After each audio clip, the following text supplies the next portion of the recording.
Olá, esse é o Expresso Sindimepa, um podcast do Sindicato dos Médicos do Pará, sobre atualidades e informações.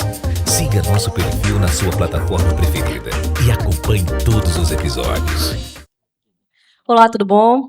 Sejam todos bem-vindos a mais um episódio do nosso Expresso Sindimepa, hoje com o tema a luta pelo piso salarial dos profissionais da saúde e os desafios. Hoje nós estamos recebendo a doutora Sandra, especialista em Direito do Trabalho, e Everson Costa, supervisor técnico do DIESE. Aqui ao meu lado, Eduardo Moras, diretor de comunicação do Sindimepa e cirurgião pediatra. Gente, muito obrigada pela participação de vocês. Obrigado, Sandra, de volta, Everson, e vamos seguir com o nosso Expresso Sindimepa, que do episódio anterior discutimos coisas tão interessantes. Eu começo perguntando para Sandra, nesse contexto legal, quais são os direitos trabalhistas básicos dos profissionais da saúde, especificamente do médico no nosso país e no nosso estado? Doutor Moras, eu posso lhe dizer que os médicos, tal qual todo trabalhador, têm direitos básicos como salário, férias, terço de férias, 13º salário, o fundo de garantia, e na hipótese de desvincular sem justa causa as questões iminentes à rescisão e multa do 40% do FGTS e aviso prévio. Essas são as verbas básicas que o profissional da saúde, tal qual os profissionais que trabalham com carteira assinada, disponibilizam. E, além disso, a gente pode entender também que existe nas categorias as convenções coletivas que são firmadas entre os sindicatos do trabalhador e os sindicatos do empregador, no qual é possível estabelecer benefícios diferentes daqueles legalmente previstos para que esse funcionário, esse trabalhador, ele tenha outros benefícios. E aí eu posso citar alguns exemplos, que seria piso salarial diferenciado, um anuênio, um plano de saúde, etc. Em relação a plano de cargos e salários, Sandra, já existe algum modelo, algum estudo tratando deste tópico? Porque o nosso país ele não visualiza você nas determinadas etapas da sua vida. Parece que você, do início ao fim, é uma coisa só. Infelizmente, não.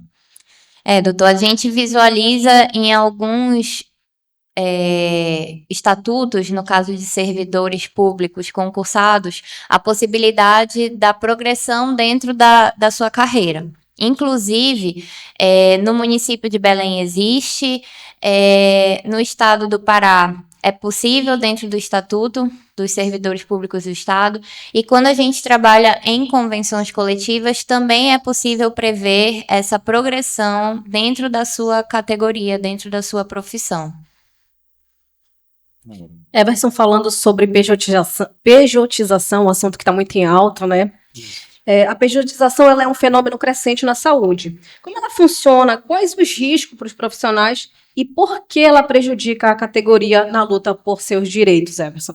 Então, a pejotização ela vem tentando se estabelecer como uma relação de trabalho que tenta justamente fugir desses principais benefícios, eu diria até, não só de um benefício específico ao trabalhador, porque quando a gente fala de pejotização, você está fazendo uma outra relação de trabalho que vai escamotear aquela outra que seria coberta por uma carteira de trabalho assinada, por uma convenção, um acordo coletivo, pelos direitos que cobre. Inclusive, essa relação de trabalho formal, ela contribui para a economia, para o orçamento público, o FGTS das folhas de pagamento substanciam e fazem com que a habitação tenha investimento.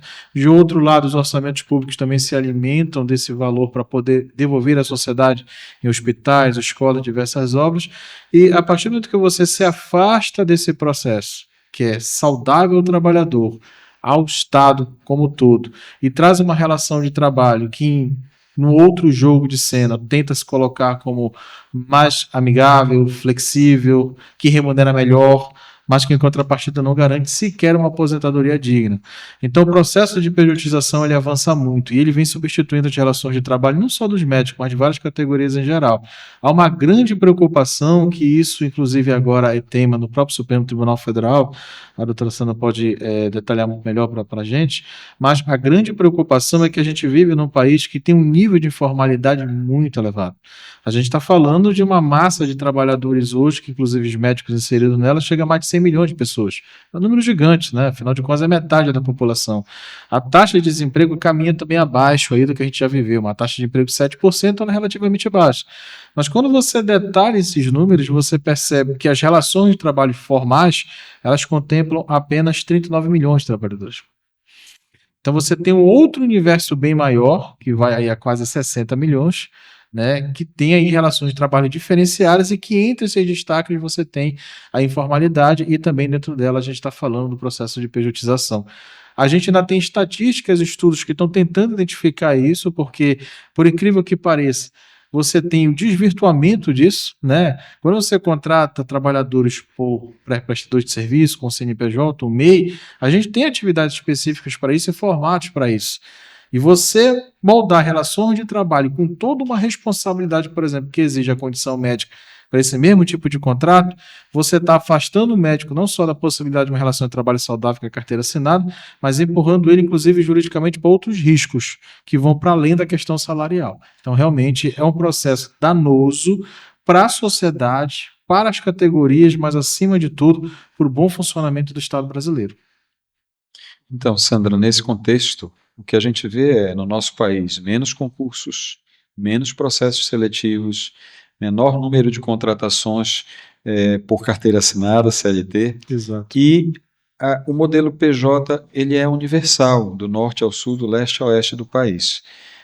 Do ponto de vista legal, constitucional, essa forma de tratar o profissional da saúde é adequada?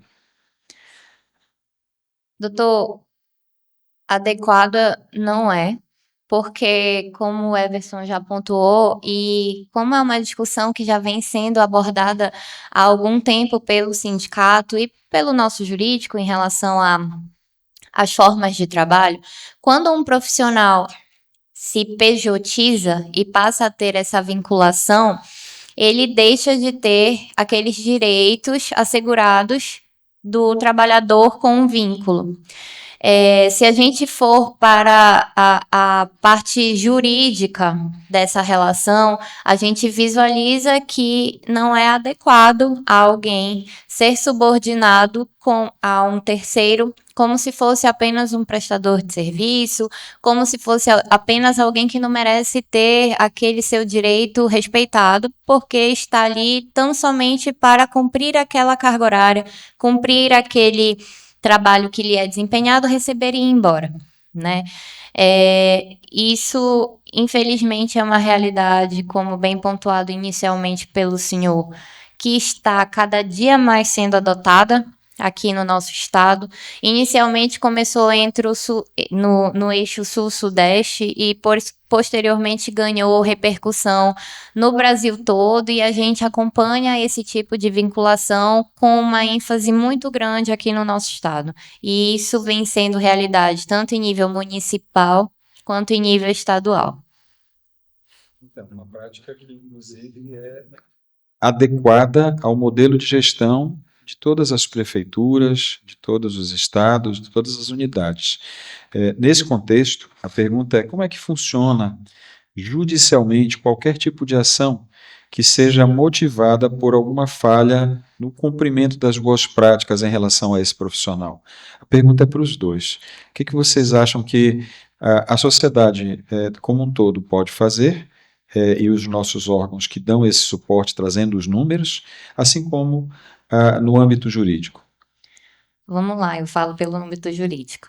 Quando a gente tem um trabalhador que deixa de receber pelo trabalho prestado, ele pode pegar o contrato no qual estavam as cláusulas indicativas de como funcionaria aquele trabalho e como seria a contraprestação, demonstrando que o plantão foi realizado, que a carga horária foi cumprida e que o pagamento não foi feito.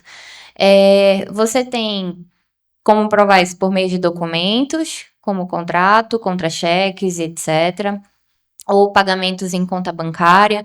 Você tem também como ter suas testemunhas, na hipótese de um contrato verbal, que não tem um documento escrito, que você possa se respaldar para ter aquela vinculação com aquele empregador, prestador de serviço. E aí a questão da testemunha acaba sendo um pouco, por vezes, difícil, porque em municípios menores, o que é uma realidade, acaba-se que as pessoas trabalham nos mesmos lugares. Se eu pegar alguém daquele meio para ser minha testemunha, a probabilidade dela vir a ser desvinculada é muito alta e aquela pessoa tem família para sustentar e por aí vai, né? Quando a gente fala de população, se o meu médico de família, que trabalha na UPA ou numa UBS, não está com os pagamentos em dia, isso pode repercutir no atendimento que ele vai prestar a mim. Então, eu, como cidadão, posso cobrar do poder público melhores condições de trabalho para aquele profissional, pagamento em dia, aquele velho clichê que a gente sempre fala, mas que é um clichê necessário, do tipo, quem coloca o governante lá é a sociedade. Se você visualiza que aquele governante não vai priorizar a saúde, que aquele profissional que trabalha no posto, no hospital, ele vem sendo prejudicado por atraso nos pagamentos constantes, porque a estrutura daquela unidade de saúde não está adequada, eu, como cidadão, também posso cobrar e me unir na luta com aquele profissional para que ele tenha um retorno dele, que é o retorno financeiro, para que ele possa atender a mim, a minha família e as pessoas daquela comunidade da melhor forma possível, né? Quando a gente fala na parte jurídica também, a gente tem que entender que não é todo tipo de judicialização que é aconselhado. Por quê? Primeiro porque, às vezes, o profissional não tem provas. Eu não posso ir ao judiciário buscar algum pagamento e não ter provas daqueles elementos que eu estou abordando. Isso pode trazer uma inversão da situação, porque o meu cliente pode acabar sendo condenado em custas e honorários, que é como a gente sempre fala, né? Sempre explica também as consequências. Então, não é toda a demanda jurídica que enseja o ajuizamento de ação. Pode ser também que aquele profissional ele não queira mesmo ajuizar. Por quê? Se ele, porventura, demandar o município, o estado, o empregador judicialmente, ele pode vir a ficar comumente chamado como marcado e deixar de conseguir outros vínculos. E essa é a realidade que constantemente chega para atendimentos, para esclarecimentos, e a gente tenta da melhor forma possível sempre apresentar o cenário, né? Nenhuma aventura jurídica pode ser um meio escolhido para você pleitear, brigar por um pagamento digno, por uma melhor condição de trabalho. Então, eu, como cidadão, posso sim auxiliar na luta daquele profissional e até no judiciário também, para que todos sejam vitoriosos. Ele, eu e a sociedade como um todo. É importante entender também, e é que a gente tem os defensores sempre de ambas as causas, né? Uma coisa é a gente ter uma perspectiva de empreender, e a partir dela, qualquer um profissional, qualquer trabalhador, né, ele tem, claro, um percurso aqui que vai exigir dele um plano de negócio, vai exigir dele aqui uma qualificação, vai exigir recursos. Então, a gente está falando de um caminho aqui que ele não pode se confundir, né, com essa liberdade numa relação de trabalho. E por que eu estou falando disso? Porque quando a gente fala desse processo todo e justamente da busca pela defesa em relação a essa questão, a gente tem que fortalecer um dos principais instrumentos de luta dos trabalhadores e conquistadores das penas, que a gente chama de negociação coletiva.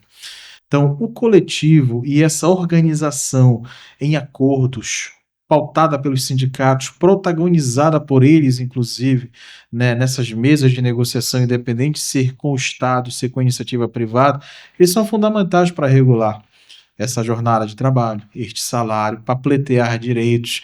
De fato que depois da reforma trabalhista ficou muito mais difícil e a própria prejudicação, ela vem desse processo de precarização forte do mundo do trabalho, que alia outros fenômenos que a gente vive, né? Então essas macro tendências que a gente chama no jazz de mudanças no mundo do trabalho, ela passa pela pejotização, pelos impactos das mudanças climáticas agora, pelo processo forte da entrada da tecnologia no mundo do trabalho, afetando fortemente aí as ocupações atuais e as futuras, e a Organização Internacional do Trabalho recomenda, inclusive para mercados de trabalhos complexos como o brasileiro, o fortalecimento do diálogo social, né, através da negociação coletiva. Para isso, uma economia forte, com um Estado forte, com um mercado de trabalho qualificado, ele exige as mesas de negociação.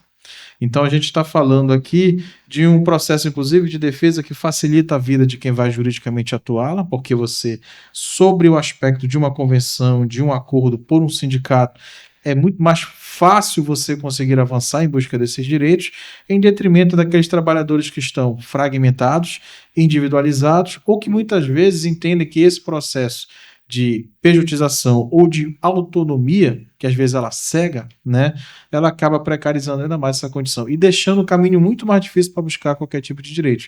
É inadmissível que nós tenhamos profissionais gabaritados, como é do nível dos médicos, enfermeiros, advogados e tantos outros, que recebam, por exemplo, por Pix, sem nenhum tipo de contrato, sem nenhum tipo de regra clara.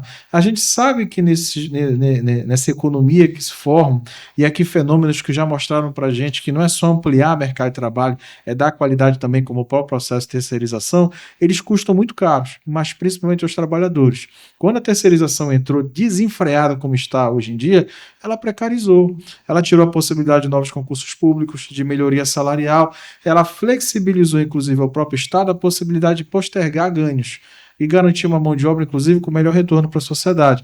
Então, esse processo de pejotização, se ele ganha corpo e se ele ganha a mesma proporção de substituir uma relação de trabalho séria para entrar, inclusive, dentro do serviço público, tenha certeza que, infelizmente, os nossos direitos, a busca por planos, por melhoria de condições, e aqui são todas as categorias, todos nós vamos perder. Então, por isso que é importante a gente fortalecer a luta sindical. E aqui a luta sindical, de maneira muito clara e objetiva, independente de paixões até políticas, é este coletivo organizado, previsto em lei, que tem a condição de não só negociar, mas estabelecer um parâmetro claro e objetivo de quais são as condições que você vai atuar naquele trabalho, naquela função, naquela atividade.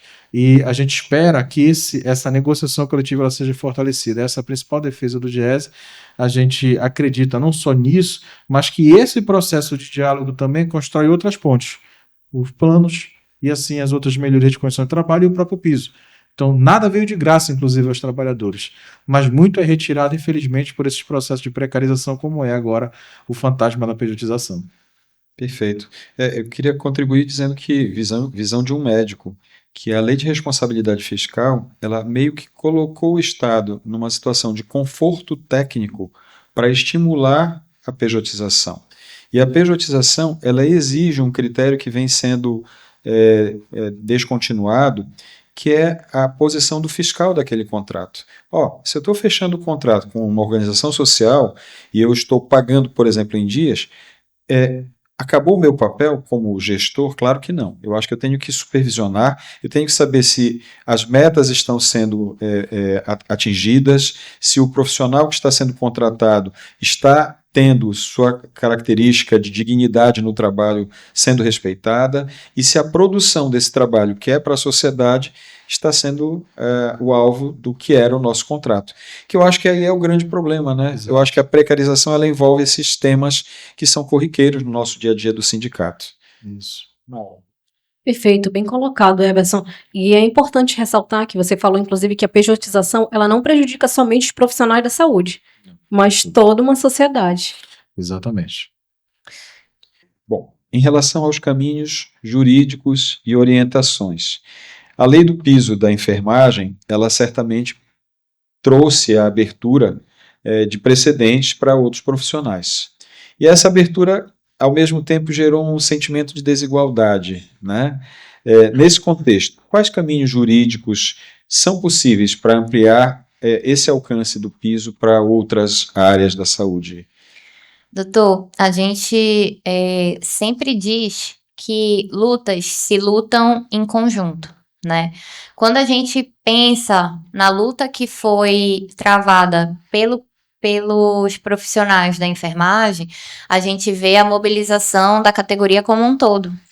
Então, o exemplo que eles demonstraram para conseguir essa repercussão nacional, ela é um dos modelos a ser seguido pelo profissional médico. É preciso a união, claro, da categoria, da sociedade, mas fundamentalmente da categoria, para que haja essa mobilização, para que haja vontade de encabeçamento da luta e, junto com o sindicato, montar forças para elevar o pleito de um piso mínimo digno para aqueles profissionais que trabalham diariamente nos cuidados com a saúde da sociedade, da população, e que por vezes tem que ter mais de um vínculo, como a gente já bem sabe, já foi anteriormente explicado, para poder ter talvez o atualmente piso que está tentando ser implementado. A nível nacional é algo em torno de R$10 mil, e a pesquisa que foi feita pelo DIEESE também gira em torno desse número, o Everson pode mencionar melhor, mas é o mínimo digno para que esses profissionais possam ter uma possibilidade de talvez não precisarem ter mais de 2 vínculos para a manutenção da sua qualidade de vida. Perfeito, doutora Sandra. Esse é um assunto que nós vamos abordar, mobilização mais no próximo bloco. Gostaria de agradecer, muito obrigada por esclarecer tantas dúvidas jurídicas que envolvem essa luta. Então, agradecer por esse episódio, que também foi tão esclarecedor, convidar todos para que no próximo estejam conosco para finalizarmos e discutirmos outros tópicos tão importantes. Sandra e Everson, obrigado, Mayra, e até a próxima. Olá, esse é o Expresso Sindimepa, um podcast do Sindicato dos Médicos do Pará, sobre atualidades e informações. Siga nosso perfil na sua plataforma preferida e acompanhe todos os episódios.